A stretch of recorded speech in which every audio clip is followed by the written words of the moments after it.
مور دې مالدارانو خلکو ته چې ګورې خفه کېږي نه؟ نه خدای پاک به مې ساتي خدای پاک نه خفه کېږم نه خفه کېږم بچې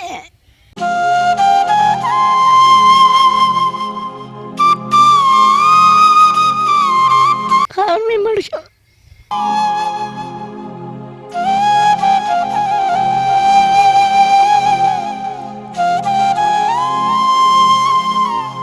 دی کار به دا د چا د پوزنه دا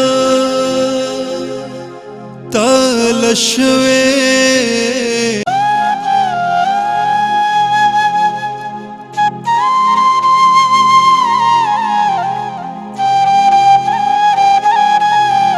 بسم الله الرحمن الرحیم. السلام علیکم ورحمت الله وبرکاته. نن چې زه کمې کورنۍ ته راغلم، یو زوی او یو زوی په مور، یو بوډۍ مور، دا د کاټلنګ سیمه انځرګی دی. که څوک هم داسې وي چې د بې اسرو سره څه هیلپ کول غواړي، کټ بستره د اخلي پخلي سامان او ورسره د دې د زندګۍ د تیرولو هغه چې کوم اخراجات دي هغه ورسره کول غواړي، نو دا مستحق دی د دوی سره پلیز څه نه څه هیلپ خامخا وکړئ. مور دا راته ووایي چې ستاسو خو د ګټې وټې څه شته دی نه؟ پیسې د کوم ځای نه راځي؟ پیسې خرڅ کړو د کوم ځای نه کوئ؟ خلاص کله دا ګڼواړه راته راولېږي، کله راولي او کله نه، بس وخته تېرو په ځان. مور ګاونډیان هم تنګ شي که نه، خو خپل ځان له غریبي ده که نه، ایوب هم تاله یو ټیم راولېږي، دوه ټیمه دا خو زندګي ده. لکه مطلب زه چای روټۍ خو به تاله راولېږي، خو مور لکه ستاسو جامه پیزار مور دې خوراکه زه چې وختي راننوتم که نه، ته دې خوراکه ګرانو کتونکو دا وینې دا د کپړو حال دی، دا زمونږ د دې مورکۍ د کپړو حال دی، دې وینې. مور دا راته ووایي چې په دې کپړو کې وخت تېری خوشحاله یې؟ خوشحاله یم. دا کپړې در چا درکړي دي؟ دا چا راکړي. رښتیا ووایه، په دې غریبۍ کې خوشحاله یې که خفه یې؟ خوشحاله یم. خوشحاله یې؟ سوی خو د سره شته که نه؟ زه سهاره خو شته که نه؟ زه خبرې اترې خو به ورسره کېږي؟ خبرې اترې به ورسره کوم، زوی مې شته. مور دې مالدارانو خلکو ته چې ګورې خفه کېږي نه؟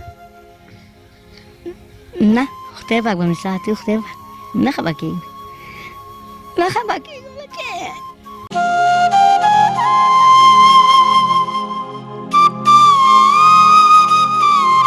خاور مې مړ شو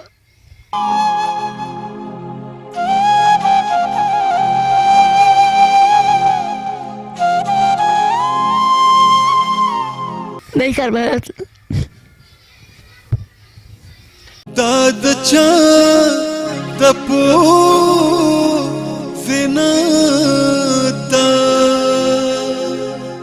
تال شوې. او ستا دې بچي دې په لاره کې څوک 10 روپۍ 20 روپۍ نه ورکوي؟ ورکړو خو هغه پیسې ګړس کې نه راکوي، چا راړولې په نشو باندې دا لیونې زیات نه، سره زما د کاټلنګ چې زما کم درانه پښتانه دي، وس دس لري، په دې کاټلنګ کې پاتې کېږي، سرمایهدار خلک وي، زما هغوی ته خواست دی چې د دې مور سره کم از کم څه نه څه هیلپ وکړئ. راځئ تاسو، زه یې درته زه ښیم. او بل دلته کې زموږ یو ورور پاتې کېږي کرکټر فخر زمان، دا د هغوی د کور خواته پاتې کېږي. زما په هر زمان به یې ته خواست دی که دا ویډیو هغه ته ورسېدله، زما هغه ته دا خواست دی که چېرې تا وغوښتله نو لمبې حق د ګاونډي دی، دا ستا د کور خواته پاتې کېږي.